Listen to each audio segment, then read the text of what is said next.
Meus irmãos e irmãs, na semana passada, quem esteve aqui participou do nosso culto, dia super chuvoso, muita chuva e frio aqui para o nosso gosto de niteroense, fluminense, carioca, etc. Mas nós nos reunimos aqui pela graça de Deus e eu li com vocês e falamos um pouquinho sobre Atos capítulo 19, um texto que relata uma narrativa maravilhosa, exemplar do modo como o Espírito Santo conduziu Paulo para plantar numa cidade-chave estratégica da Ásia Menor, na verdade, capital daquela região, centro de irradiação da cultura naqueles dias, um lugar-chave também por conta da sua vida política, da sua vida religiosa, aliás, uma cidade cheia de superstições, como o próprio texto indica, enfim, um lugar-chave do ponto de vista missiológico, do ponto de vista missionário. Aliás, Paulo, pelo Espírito Santo, elegeu cidades-chave para a pregação do Evangelho, para judeus, para gregos, enfim, para a disseminação da palavra de Deus naqueles dias. E assim aconteceu em Éfeso, e ali plantou-se uma forte igreja.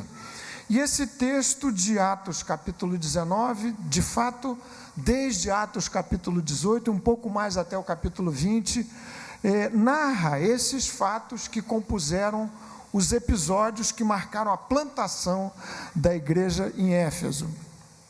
Tudo para que a gente pudesse refletir sobre a nossa chamada, que nós, Igreja Presbiteriana Betânia, colocados estrategicamente pelo Espírito Santo, numa das principais cidades do Rio de Janeiro, do estado do Rio de Janeiro, o quarto IDH do Brasil. Difícil até a gente acreditar, mas isso aparece aí nas estatísticas do nosso país. Deus nos colocou nessa cidade, não foi por acaso, foi por conta do seu projeto expansionista quanto ao reino de Deus. E vimos, e você pode pegar aqui no próprio boletim desse domingo, um resumo daquilo que a gente falou e discutiu na semana passada. Eu gostaria de prosseguir um pouco mais no encerramento desses dias de domingos da Escola Bíblica Dominical de Inverno, em que nós, de maneira particular, refletimos sobre a nossa missão, uma perna fundamental, essencial da nossa missão, a de comunicação do Evangelho de Jesus. Tratamos do nosso silêncio culpado, e no encerramento dessa temporada, eu gostaria de voltar ao texto de Atos capítulo 19, verificando com vocês algumas outras marcas a mais, para além das que vimos na semana passada, que são marcas que tornam uma igreja tal como a que desejamos ser cada vez mais diante de Deus e nessa cidade, uma igreja relevante num lugar tão chave quanto esse, Niterói, estado do Rio de Janeiro, nesse tempo da nossa chamada, da nossa vocação missionária. Vimos na semana passada duas marcas que são muito evidentes, que são óbvias, não existe aqui nenhum ineditismo, foi como comentei com vocês, mas o texto reforça com toda clareza duas marcas sobre as quais falamos na semana passada, de fato, dois pares de qualidades, e são pares de virtudes, de qualidades, de características de uma igreja que se faz pelo Espírito Santo relevante numa cidade, porque são qualidades indissociáveis, vivem juntas, alimentam-se mutuamente, retroalimentam-se, por assim dizer. O que vocês têm aí, nós vimos na semana passada, é que, em primeiro lugar, uma igreja relevante na cidade é uma igreja ousadamente evangelística, que vive com absoluta consciência de que tem uma mensagem a ser ousadamente pregada.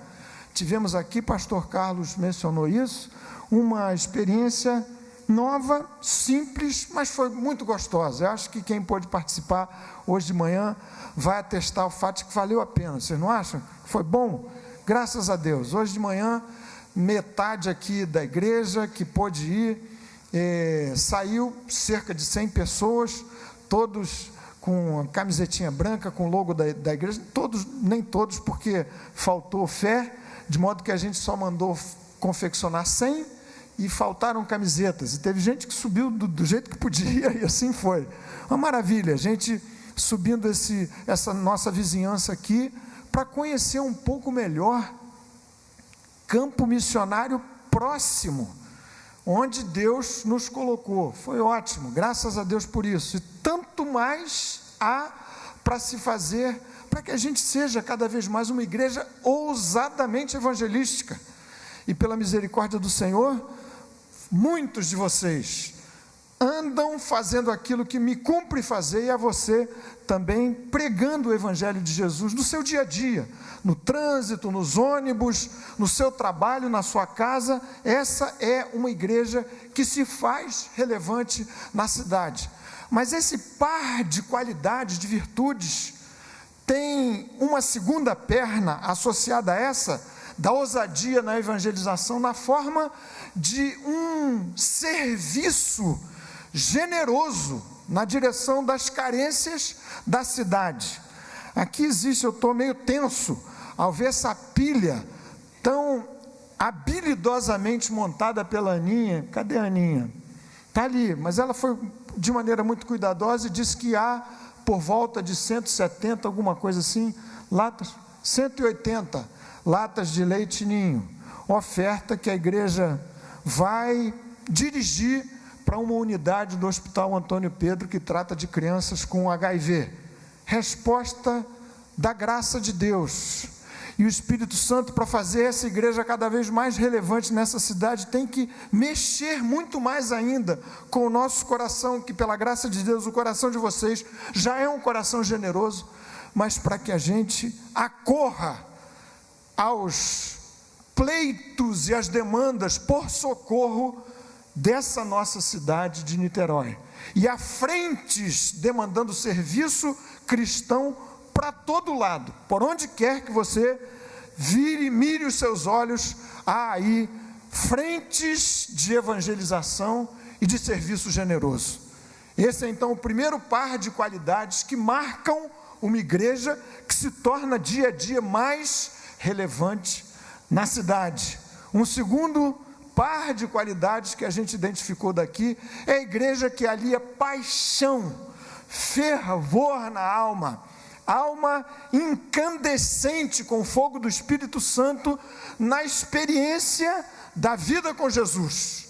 Paixão na alma, associada a conhecimento profundo das Escrituras. São qualidades que não podem se dissociar, porque paixão por Jesus, sem aprofundamento nas Escrituras, é caminho bem curto para o fenecimento da própria experiência da fé. E de outro lado, o aprofundamento nas Escrituras sem paixão é para se questionar se esse aprofundamento na palavra de Deus se tem feito de maneira saudável, salutar, porque é impossível se pensar numa ortodoxia fria. Se você anda com Jesus, conhece as Escrituras, lê a palavra, recebe do Espírito inspirador das Escrituras luz para crescer na palavra de Deus, é impossível seu coração, meu coração, ser um coração frio. E daqui desse púlpito eu disse para vocês o que bate constantemente à porta do meu coração: frieza na experiência cristã. No limite significa ausência de conversão, porque viver com Jesus, a experiência da salvação de maneira fria, é de se perguntar se de fato e de verdade nasceu-se de novo. Esses dias, a propósito do falecimento do escritor acadêmico Ariano Suassuna, eu ouvi na Rádio CBN um trechozinho de uma entrevista que ele deu recentemente, e o repórter perguntou a ele assim: o senhor tem o hábito da leitura? E ele respondeu de uma maneira muito interessante, com aquele jeitão dele, muito, às vezes até engraçado, mas livre de falar. Ele disse assim: hábito não, eu tenho paixão pela leitura. Quando eu pego um livro, eu tenho a impressão de que se abriu diante de mim um mundo. Eu não tenho hábito, eu tenho paixão, disse ele. E fiquei eu considerando no meu coração, frequentemente falta o hábito. Em boa parte das nossas experiências espirituais, falta o hábito de aprofundamento via leitura, estudo, meditação na palavra de Deus. Quanto mais a paixão. Salmo 119, você deve se lembrar, texto maravilhoso, que fala das excelências, da beleza extraordinária, incomparável da palavra de Deus, da lei do Senhor. O salmista diz assim: ó, quanto amo a tua lei, é a minha meditação todo dia. Ó, quanto amo a tua lei, é a minha meditação todo dia. Uma igreja relevante na cidade, e isso desejamos ser, cada vez mais pela misericórdia do Senhor, é assim, ousadamente evangelística e ao mesmo tempo uma igreja generosa, célebre, famosa na cidade pelo seu espírito de serviço. É também uma igreja apaixonada, de gente marcada por essa paixão febril, ao falar, ao viver, ao cantar as belezas do seu Deus, ao relatar a história da sua própria salvação. E ao mesmo tempo, uma igreja que se aprofunda cada vez mais na palavra bendita do Senhor. Amém, meus irmãos e irmãs? Mas isso foi o que vimos semana passada. Agora eu quero ver com vocês aqui um pouquinho mais nesse texto. Você que não teve a oportunidade de participar do culto no domingo passado, pode ler depois, finalzinho do capítulo 18 de Atos, e o começo dessa história extraordinária de plantação da igreja em Éfeso, capítulo 19 de Atos. Nesse ponto, para elencar aqui para vocês, para a nossa reflexão, uma terceira marca, eu quero ler, pedir que você leia comigo, acompanhe a leitura, a partir do verso 11, Paulo pregando na escola de Tirano, tendo alugado ali aquilo que deveria ser uma espécie de universidade, onde reuniam-se as elites, o pessoal mais intelectualizado, por assim dizer, de Éfeso, e durante 2 anos ensinou, pregou a palavra de Deus. Verso 11, isso depois de já ter por 3 meses pregado insistentemente na sinagoga. Verso 11, vejam o que se passou ali, como narrativa, relato extraordinário da plantação de uma igreja na cidade que se tornou uma igreja chave para o avanço do reino de Deus em toda aquela região. Verso 11, vejam só o texto: e Deus, pelas mãos de Paulo, fazia milagres extraordinários, a ponto de levarem aos enfermos lenços e aventais do seu uso pessoal, diante dos quais as enfermidades fugiam das suas vítimas, e os espíritos malignos se retiravam.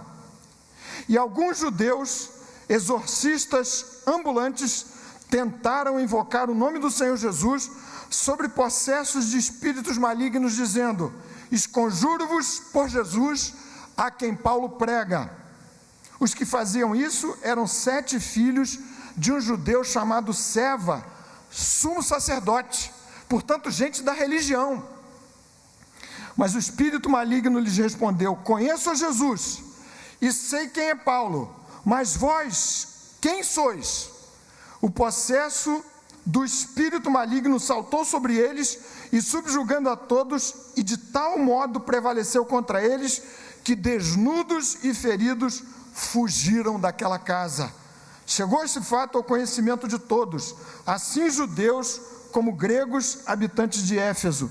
Veio temor sobre todos eles, e o nome do Senhor Jesus era engrandecido.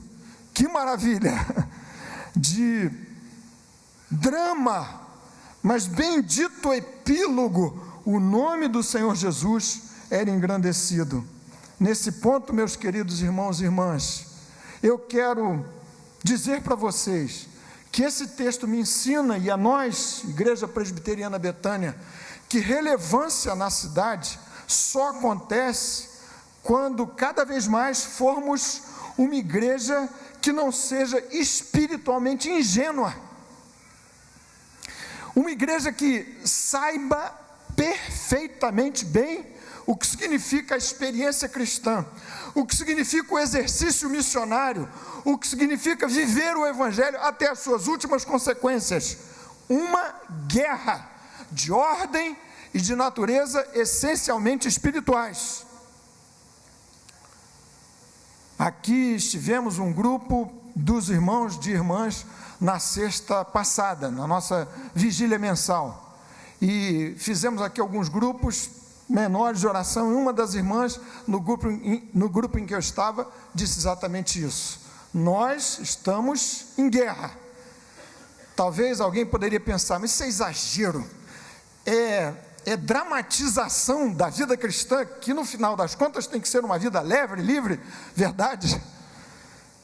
Mas Paulo não escondeu, Jesus não escondeu, aliás, as Escrituras não escondem de forma nenhuma o fato de que desde que você foi chamado por Jesus do império das trevas para o reino do Filho do seu amor, aí estabeleceu-se uma guerra. De fato, a guerra já acontecia antes, mas agora você, pelo Espírito Santo, bandeou-se para o lado vencedor, o que não significa dizer que a guerra deixou de se estabelecer. A carta de Paulo a essa mesma igreja plantada nesse lugar, Efésios capítulo 6, creio que versículo 12, texto que a gente cita frequentemente, mas que precisa estar bem dentro do nosso coração. Ora, a nossa luta não é contra carne e sangue, mas contra principados e potestades, contra os dominadores deste mundo tenebroso, contra as forças espirituais do mal. Não poderia haver linguagem mais direta, de uma objetividade desconcertante, Paulo dizendo, nossa luta não é uns contra os outros, ou contra quem não tem Jesus. Ele diz, trata-se de um conflito, de uma peleja de natureza essencialmente espiritual.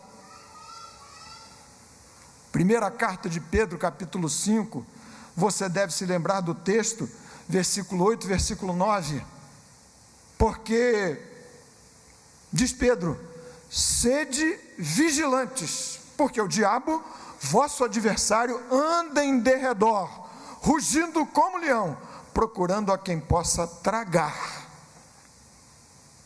Uma igreja relevante na cidade é uma igreja que não é espiritualmente ingênua, sabe do que se trata, sabe que existe um mundo invisível de conflito espiritual. Deus, o Senhor Jesus, é o comandante em chefe das tropas da vitória, nas quais, pela graça que me alcançou pelo Espírito Santo, eu me incluo.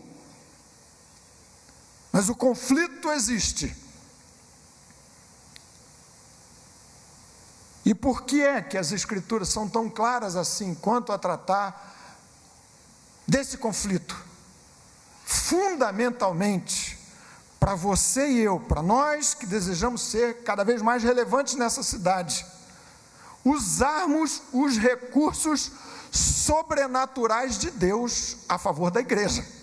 Porque se o conflito envolve forças sobrenaturais, se o conflito do inferno contra a igreja é um conflito, ou seria um conflito absurdamente desigual, se eu, como igreja de Jesus, fosse combater com meus recursos humanos, absurdamente desigual.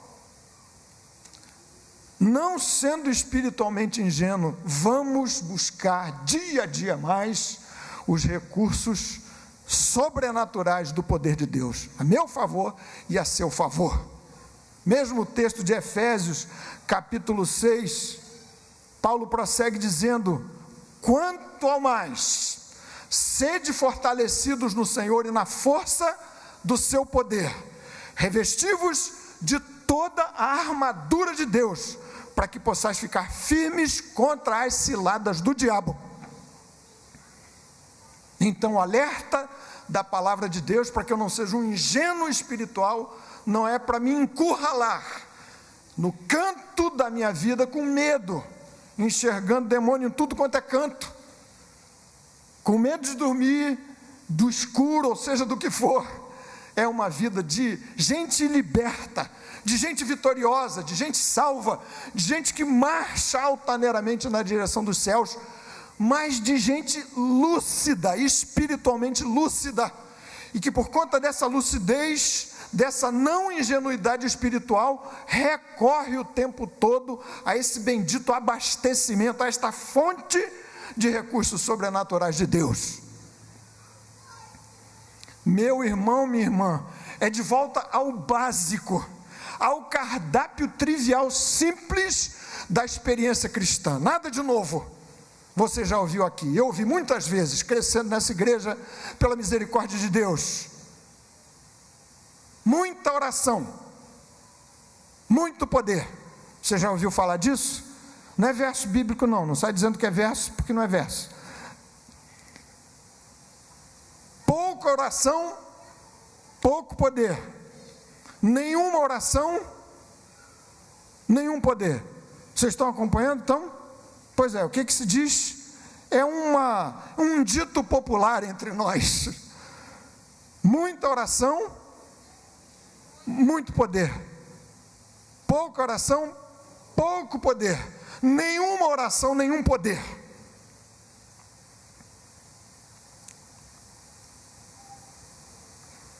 Não existe a menor chance de sermos relevantes neste lugar onde Deus nos plantou, não por acaso, aqui nessa região fronteiriça, entre dois mundos, uma cidade partida, como há muito tempo atrás escreveu Zuenir Ventura, falando do desastre, do abismo social numa grande cidade como no Rio de Janeiro, aqui também, nós neste lugar, na divisória de uma terra partida, não há a menor chance de uma peleja com vitória, uma igreja que seja relevante pela sua vida com Deus, a menos que o poder do Espírito Santo nos revista a cada dia, a cada hora. E essa gente aqui, religiosa, os filhos do sumo sacerdote Seva, cometeram eles, filhos de Seva, um engano fundamental. Em primeiro lugar, o diabo e o inferno não respeitam a mim e a você, mas respeitam aquele que me conquistou pelo preço do seu sangue. A vitória é de Jesus.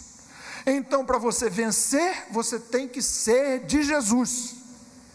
E essa foi a luta, o drama.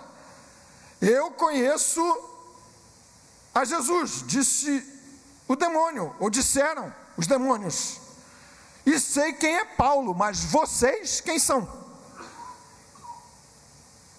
Então, mais do que tudo, você e eu precisamos estar, pelo Espírito Santo, convencidos de que a vida foi salva. Meu coração é de Jesus, eu sou dele, e ele é meu.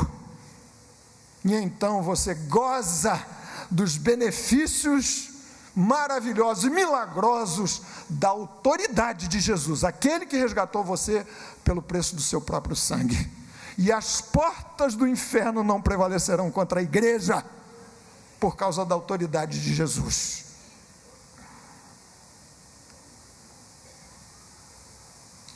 Busca para os salvos, como nós somos pela graça de Jesus, do poder sobrenatural de Deus, cada dia, cada hora, você abastecer-se, nós como igreja de Jesus nos abastecermos mais e mais, não sermos ingênuos no exercício da nossa chamada fundamental, da nossa vocação missionária. A propósito dessa questão de conflito espiritual, saindo do culto aqui, no domingo passado, eu vi uma reportagem na TV, no Fantástico. Estou fazendo propaganda da Globo aqui não, mas falei, né? Já falei da CBN, já falei do Fantástico, tudo. Daqui a pouco alguém pode dizer assim, melhor não dar fonte. Lá em casa, de vez em quando, eu ouço isso, sabe, Marcos? Marcos Silmas, que está olhando ali para mim, atento. Então, diz assim, você cita sem dizer a fonte, mas eu já disse, vamos em frente. Então, havia uma reportagem que me chamou a atenção, que era de uma questão de exorcismo acontecendo na Igreja Católica. E a reportagem interessante. E mostraram vários exorcistas católicos, mais de 30 que há no Brasil, que fizeram um curso lá no Vaticano e que foram constituídos como exorcistas oficiais na Igreja Católica. Interessante. E interessante que eles contrapuseram ao testemunho dos padres exorcistas o testemunho e o depoimento e a análise científica de psicólogos, de psicanalistas, diante de determinados quadros. E não houve um psicólogo psicanalista, como era de se esperar, que dissesse que aquele quadro, aquele episódio era de possessão demoníaca, ou que aquilo efetivamente existiria, naquela condição ou numa outra qualquer. E um dos padres disse assim, eles dizem que não existe, que isso é sugestão da mente, etc., uma série de fenômenos lá, que Carlos e Vanderlei poderiam explicar pelo menos o termo melhor, mas eles dizem que não existe porque eles nunca viram um. E eu espero que você não veja um, não seja necessário, para não ser um ingênuo espiritual. Na verdade, basta olhar para o seu lado, para a vida, para o horror de determinadas situações nessa vida, para não ter a menor dúvida, se por outros motivos não fosse, pelo testemunho do Espírito Santo no seu coração, mas por uma análise minimamente consciente do caos da vida em tantas situações, para reconhecer que existe um mal personalizado. Esse texto traz para o meu coração e para o seu coração uma quarta marca, que eu quero citar, além daquelas duas que constam do boletim, pares de marcas, e a questão de eu não ser ingenuamente ou espiritualmente ingênuo. Versículo 24 de Atos, versículo 11 do capítulo 19. A quarta marca de uma igreja relevante. Confesso a vocês que me encantei tanto com a obviedade dessa proposição da palavra de Deus no versículo 11. E Deus, pelas mãos de Paulo, fazia milagres extraordinários. Veja só que maravilhosa parceria. E Deus, pelas mãos de Paulo, fazia milagres extraordinários. Igreja, como que desejamos ser cada vez mais, mercê de Deus, a Igreja Betânia já tem sido, mas é um espaço imenso de crescimento na direção desse ideal de Deus para a nossa vida, relevância evangélica, missionária e cristã neste lugar. Igreja relevante na cidade é uma igreja que é obra de Deus, executada, construída por meio das nossas mãos, das minhas e das suas mãos. A obra é de Deus e isso não se discute, mas construída por meio da minha entrega, da sua entrega, das minhas mãos, das nossas mãos. E Deus, pelas mãos de Paulo, fazia milagres extraordinários. Deus, por seu poder, poderia perfeitamente bem dispensar Paulo da construção de uma igreja relevante em Éfeso, mas não. Deus, pelas mãos de Paulo, fazia milagres extraordinários. E o que isto quer dizer para a nossa vida? Muito. nesse esforço de crescermos na direção do ideal de Deus para a nossa querida Betânia. A obra é de Deus. O que faz meu coração de pastor, o seu coração, seja em que função você estiver na construção da igreja de Jesus, esta igreja local presbiteriana Betânia, dá-me ao meu coração um profundo descanso. A obra é do Senhor. É do Senhor. Se o Senhor me chamou para esta obra, se chamou você para esta obra, há um descanso profundo de que Ele, por seus recursos, por sua intervenção milagrosa, haverá de prover para a edificação e sustento da obra, que, aliás, é dele. Isaías capítulo 43, versículo 13, verso que a gente gosta de lembrar, deve lembrar, e cita: agindo eu, quem o impedirá, diz o Senhor. Uma palavra imperiosa do Deus de quem a obra pertence, ou a quem a obra pertence, de edificação da igreja. Vocês não acham que dá um descanso muito grande? Nas lutas, nas crises, nas dificuldades. Isso vale para a igreja, vale para a sua vida pessoal. A obra de reconstituição da imagem de Jesus na sua vida, novo nascido, convertido, é de Deus. Então não haverá empreiteiro lambão que vai roubar da sua vida a possibilidade de uma bela, belíssima edificação para a glória do Senhor. Mas também saber que a obra é de Deus faz com que a cada dia aqueles que estão empenhados com a disponibilidade das suas mãos, dos seus braços, para serem os agentes de Deus, tal como Paulo falou, escrevendo aos Coríntios: eu plantei, Apolo regou, mas Deus deu crescimento.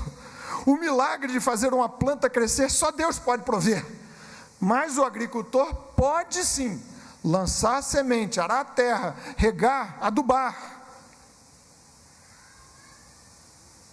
mas reconhecendo que a obra é de Deus, eu preciso também saber que a glória tem que ser de Deus. Viram vocês aqui comigo, finalzinho desse texto que a gente leu, desse trecho, verso 17, finalzinho do verso, viram aqui? E o nome do Senhor Jesus era engrandecido. Pensa comigo um bocadinho. Obra de Deus, executada, construída com as nossas mãos, minhas mãos, as suas mãos. Obra de Deus, dá-me grande descanso ao coração.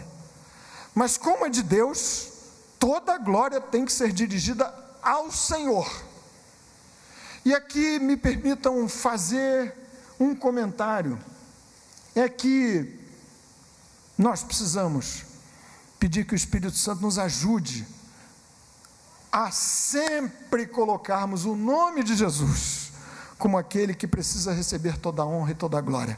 O que quer dizer que não há lugar nesta igreja, não pode haver, e o Espírito Santo assim nos ajude, para estrelismos, para celebridade gospel. Não tem lugar para isso aqui, não pode ter. A celebridade tem que ser Jesus. O nome a ser exaltado tem que ser o de Jesus. E se houver alguém aqui dando autógrafo, pode ser, quem sabe, você pode me dizer, porque celebridades, nós aqui dando autógrafo para quem quer que seja, você pode dedicar uma mensagem, assinar a mensagem, eu mesmo tenho feito isso várias vezes, mas não é autógrafo de celebridade evangélica. O Espírito Santo precisa me ajudar, cada dia, nós todos, a termos um coração que se preocupe sobretudo com a glória daquele que nos chamou do império das trevas para o reino do Filho do seu amor. A mim e a você, como igreja de Jesus, para sermos relevantes, cabe elevar o nome de Jesus sobre qualquer outro nome. E o nome do Senhor Jesus era engrandecido. Obra de Deus executada, construída, desenvolvida, desdobrada em Niterói, por meio dos meus braços, da minha vida, do meu coração, do meu tempo, dos meus recursos, dos seus, dos nossos, significa dizer que todos precisamos participar dessa obra de construção bendita de Deus, nesse lugar. 1 Coríntios capítulo 12, versículo 12, texto clássico. A imagem que Paulo usa, você bem a conhece, é de um corpo operando de maneira alinhada, harmoniosa, um fim só, um corpo saudável em que há diferenças fundamentais, enormes, de funções, mas um corpo, um todo, todos operam para a glória daquele mesmo que é o comandante, que é o cabeça, Cristo, diz Paulo.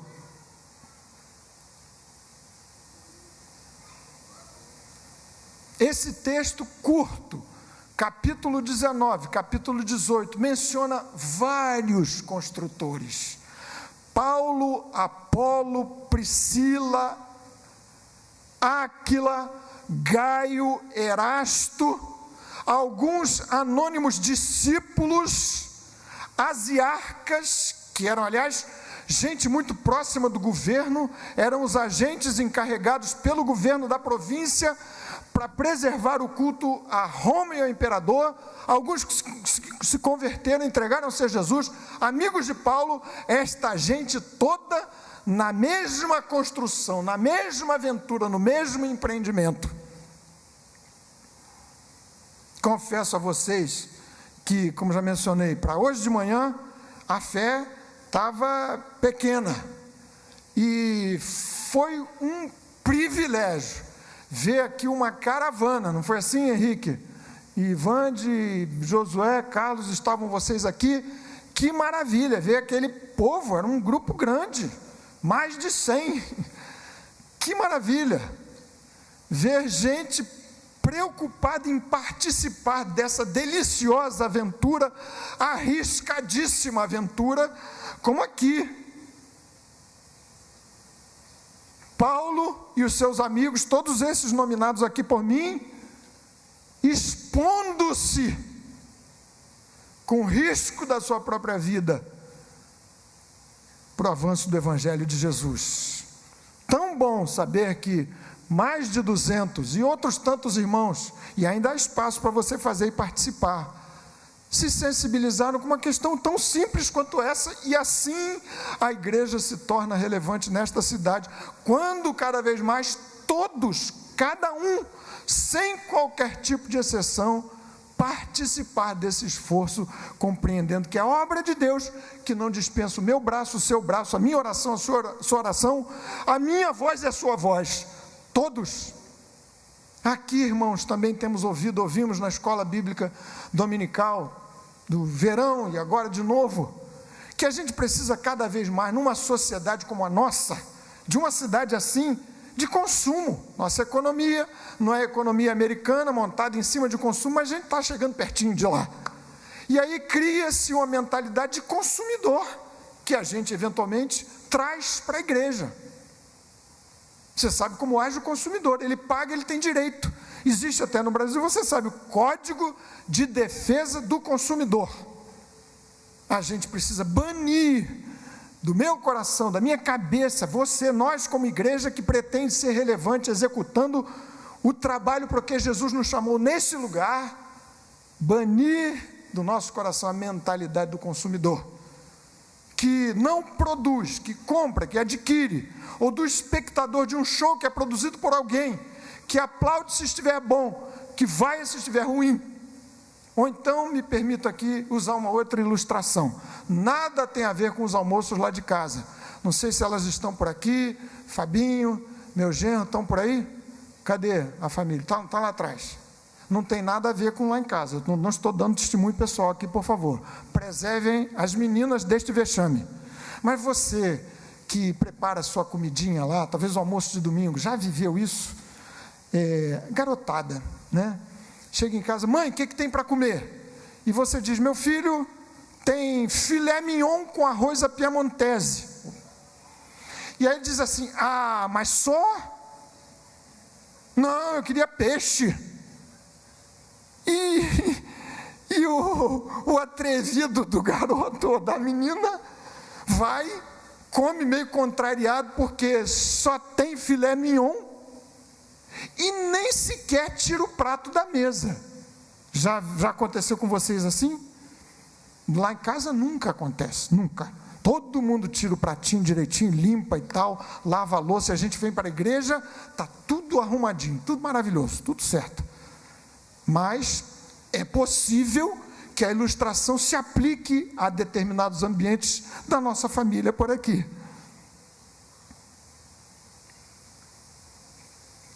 A obra de Deus, por meio das nossas mãos, tem que me investir, me imbuir daquele compromisso de família que contribui, todos,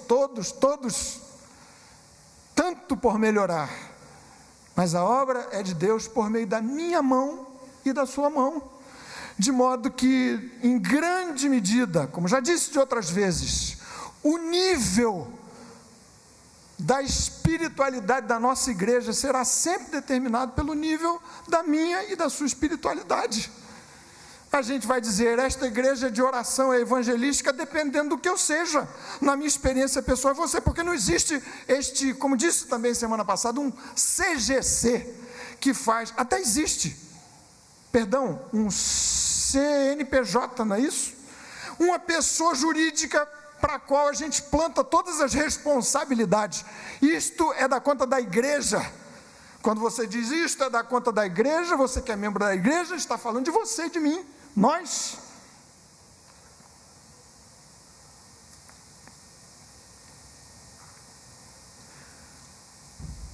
Na semana que vem, pela graça de Deus, pastor Vanderlei vai ainda mencionar isso. Hoje, nós vamos reiniciar no formato de classes a escola dominical, bíblica dominical. E aí, sem que eu desperte ciumeira dos outros professores, vou fazer uma propagandazinha aqui. Nós vamos ter, entre outras opções, várias maravilhosas, uma classe cujo título é Servo Bom e Fiel. É aquele que faz mais do que o mínimo para passar de ano. E o nosso desejo, pastor Vanderlei e eu, é de arregimentar na igreja gente preciosa, amada como vocês são, convertida e que queira se integrar mais ao trabalho. Isso significa você ser mais útil, abençoador, evangelista no seu trabalho. Não quer dizer trazer você para tempo integral para esse ministério, não. Aliás, podemos acabar com essa expressão, obreiro de tempo integral, porque isso tem que se aplicar a você e a mim em qualquer condição. Você é cristão em tempo integral. Mas vamos tratar disso daqui, especialmente para aqueles que não estejam engajados em algum trabalho na igreja, o desejo de se preparar melhor para ser mais útil, servo bom e fiel.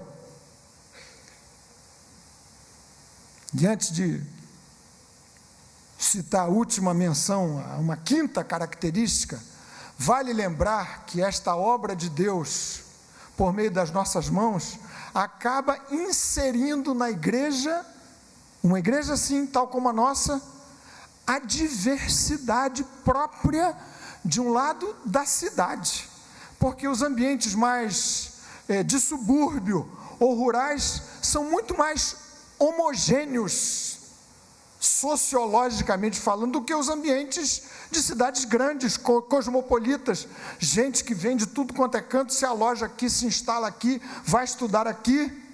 A igreja de Jesus tem que ser uma igreja que comporte confortavelmente a diversidade própria da cidade, a diversidade própria do nosso Deus, que em sua forma de operar é multiforme, graça multiforme de Deus. Nessa igreja havia, vejam só, que difícil composição, judeus, a igreja de Éfeso, gregos, como lhes disse há pouquinho, asiarcas, políticos convertidos, havia servos, escravos e os seus senhores. Se não fosse assim, Paulo não daria na carta aos Efésios uma instrução para servos e para senhores. Viram que mix tenso botar esse pessoal todo com essa diversidade no mesmo lugar para conviverem, para viverem a mesma experiência de fé. Havia artistas convertidos, gente que queimou seus livros, ourives, certamente alguns deles, para além de Demétrio, que se converteram, que entregaram-se a Jesus, que deixaram de fazer com a sua arte um culto à grande deusa deles, falsa deusa Diana, mas carregaram consigo o talento que lhes tinha sido posto na vida e no coração por Deus. E esses artistas convivendo na igreja, quer dizer que a igreja precisa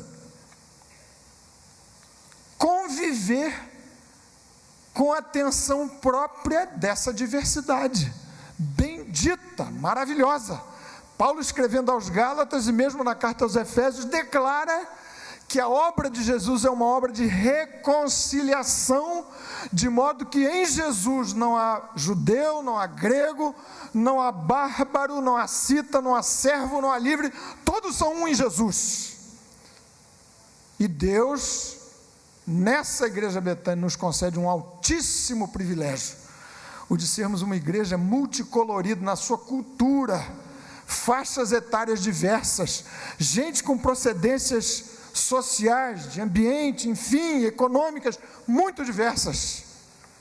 Alguns Deus chama, e aqui mesmo em Niterói isso já aconteceu, para serem o que a gente poderia chamar de uma igreja de nicho, um movimento evangélico que vai atuar num segmento específico da sociedade, da cidade.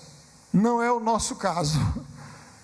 E nós precisamos nos preparar cada dia, cada vez mais, para termos no coração essa prontidão para aceitar as mudanças que não maculem a Escritura. O que é imutável é a palavra de Deus.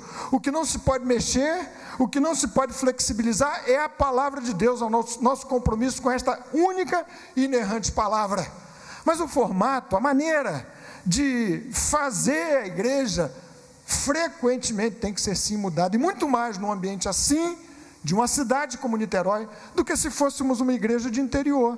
As coisas são mais estáveis, mais paradonas, a vidinha vai correndo num tom e numa nota e num balanço diferente do balanço febril de uma cidade. E se assim não for, nós pagamos o preço de nos tornarmos irrelevantes neste lugar. Finalmente, meus queridos irmãos, esse texto diz, veja comigo, verso 23, do capítulo 19, que um grande tumulto surgiu em Éfeso, por conta da pregação de Paulo. Interessante, aquela cidade era a cidade guardiã de uma deusa chamada Diana, ou de Artemis, que era o termo grego da mesma deusa. Um grande templo, considerado uma das 7 maravilhas do mundo. Disse para vocês na semana passada, havia um fluxo febril de turistas por conta da magnificência daquele templo, a deusa Diana dos Efésios. E gente fazendo badulaque de tudo quanto é jeito, os ourives vendendo para cá, para acolá, como uma Disney. Você compra de tudo. Quem já foi sabe como é que é. Antes da atração, então saindo da atração, e museu também é assim, quando é bem estruturado. Quando você sai do museu, você dá de cara com o quê? Com a saída? Não. O que tem? É uma lojinha, não é? É assim? Eu sei que algumas turistas, ou alguns turistas, para não ser considerado aqui preconceituoso com as mulheres, que preferem as lojinhas ao museu em si, né? Aquela exposição maravilhosa de Picasso, Salvador Dalí, seja o que for, mas a ansiedade é por passar pela lojinha, para comprar aquela coisinha, etc. Esse pessoal vendia e fazia de tudo. Verso 23, o texto diz assim: por esse tempo houve grande alvoroço acerca do caminho, pois um ourives chamado Demétrio, que fazia de prata nichos de Diana e que dava muito lucro aos artífices, convocando juntamente com outros da mesma profissão, disse-lhes: senhores, sabei que deste ofício vem a nossa prosperidade. Então se estabeleceu o tumulto. O que eles disseram foi o seguinte: possivelmente Demétrio era uma espécie de chefe, ou presidente do sindicato dos ourives, daqueles artífices. Ele disse: olha, o nosso negócio está em risco, porque Paulo prega, verso 26, uma sinopse da palavra de Paulo aparece aqui: estás vendo e ouvindo que não só em Éfeso, mas em quase toda a Ásia, este Paulo tem persuadido e desencaminhado muita gente, afirmando não serem deuses os que são feitos por mãos humanas. E segue-se a descrição do tumulto. E aqui, para nós orarmos em seguida, me permitam enunciar uma quinta e fundamental característica de uma igreja relevante na cidade. É uma igreja capaz de confrontar sem medo os ídolos desta cidade.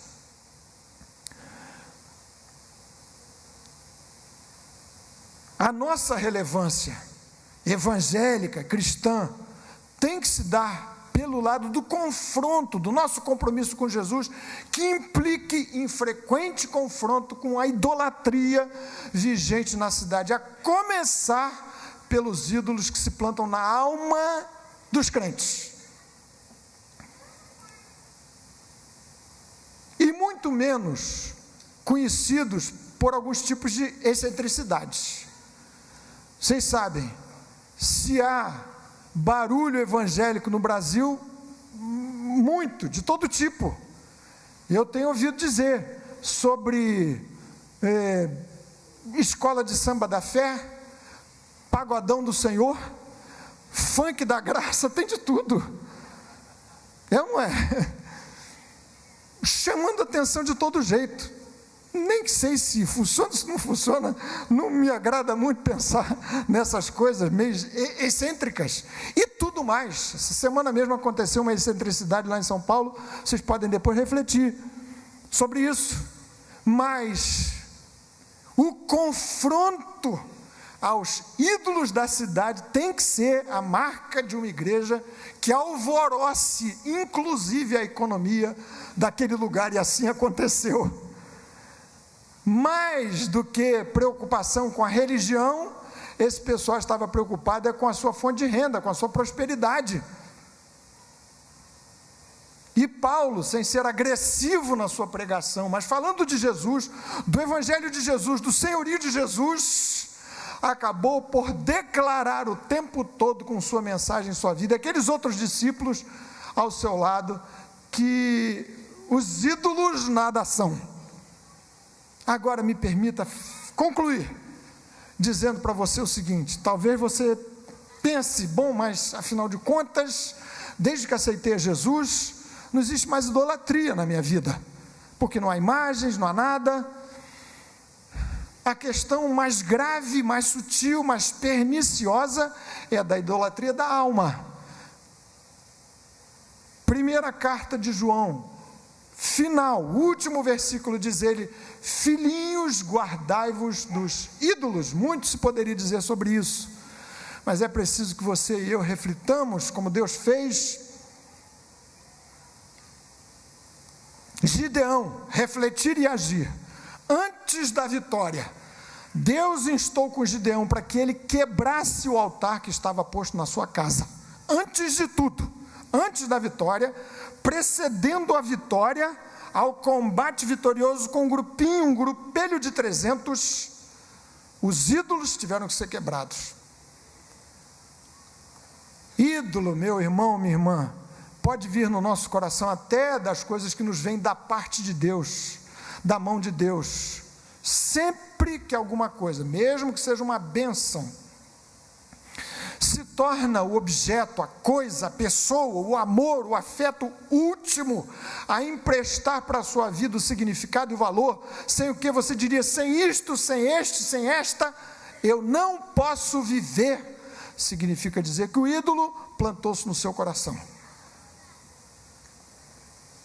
Isso é sutil, precisa ser investigado, objeto de reflexão, de joelhos no chão, de entrega o tempo todo. Pode ser o dinheiro, como era o caso desta gente aqui, de Efésios, estes ourives. Desnecessário dizer como o dinheiro tem sido idolatrado aqui numa cidade como a nossa. Pode ser uma afeição da mais santa e justa, das mais santas e justas possíveis, de modo que você diga, sem este alguém eu não consigo viver.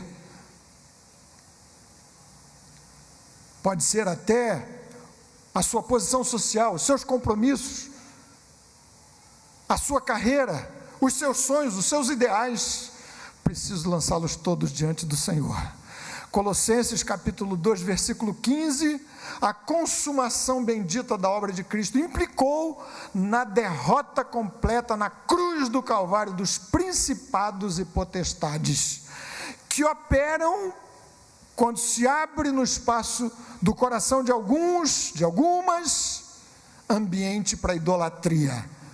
O ídolo nada é, mas implantando-se um ídolo no coração em substituição ao amor maior, meu, que tem que ser dedicado a Jesus, para me dar significado último, sentido, razão para viver e para morrer nesta vida, abre-se espaço para a operação dos principados e potestades. Estes do inferno, Jesus expôs publicamente ao desprezo, derrotando-os na cruz, diz Paulo escrevendo aos Colossenses. Queridos irmãos e irmãs, gostaria de orar com vocês, antes de nós encerrarmos com a oração que habitualmente fazemos aqui, com os nossos pedidos. Você aí no seu cantinho mesmo, feche os seus olhos, incline sua cabeça, se você puder fazer assim.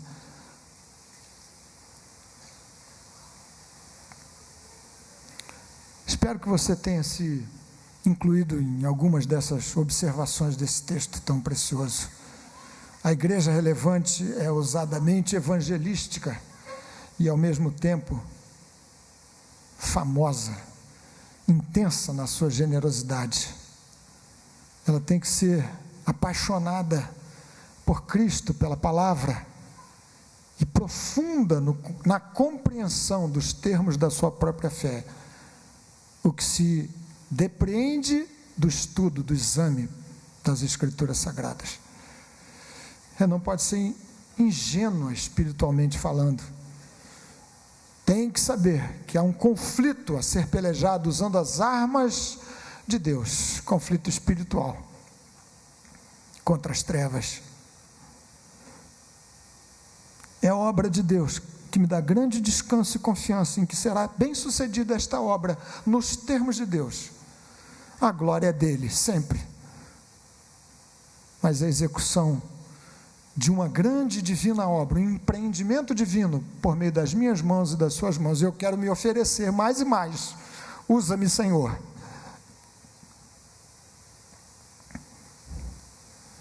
E pedir que o Espírito de Jesus, entre nós, nos ajude a discernir o que há de idolatria no nosso coração. Que amores, que desejos têm ocupado na nossa vida o lugar devido exclusivamente a Cristo. Ninguém pode servir a dois senhores, disse Jesus. Pois ou há de amar um e aborrecer o outro, ou odiar o outro e aborrecer a este um. Não há chance de amar os dois simultaneamente. Senhor querido, tanto desejamos que nesse ano ainda, logo, com urgência, porque não sabemos o que o futuro reserva para a vida desta igreja, o Senhor nos use de maneira completa, extraordinária, mais do que tudo quanto já se fez aqui. Obrigado, Senhor, tantas histórias. Obrigado pelo que hoje mesmo eu próprio ouvi, da graça de Deus, da operação do Senhor nesse lugar vizinho. Ó Jesus, obrigado por tudo isso. Mas, Senhor, ao mesmo tempo, aqui mesmo vimos muita escravidão espiritual. Oh, meu Deus, em nome de Jesus, usa-nos até o limite daquilo para o que o Senhor nos chamou. Oh, meu Jesus, usa-nos segundo o teu ilimitado poder para o louvor da tua própria glória. Abençoa os teus servos, teus filhos, para que sejam bênçãos, flechas nas tuas mãos, nesta semana mesmo, onde cada um milita na sua profissão, na sua vida, no seu lar, na sua casa, no seu trajeto. Ó Deus, opera entre nós grande e prodigiosa obra para o louvor da tua glória. Louvamos o teu nome por tanto que tens feito, em nome de Jesus. Amém. Amém.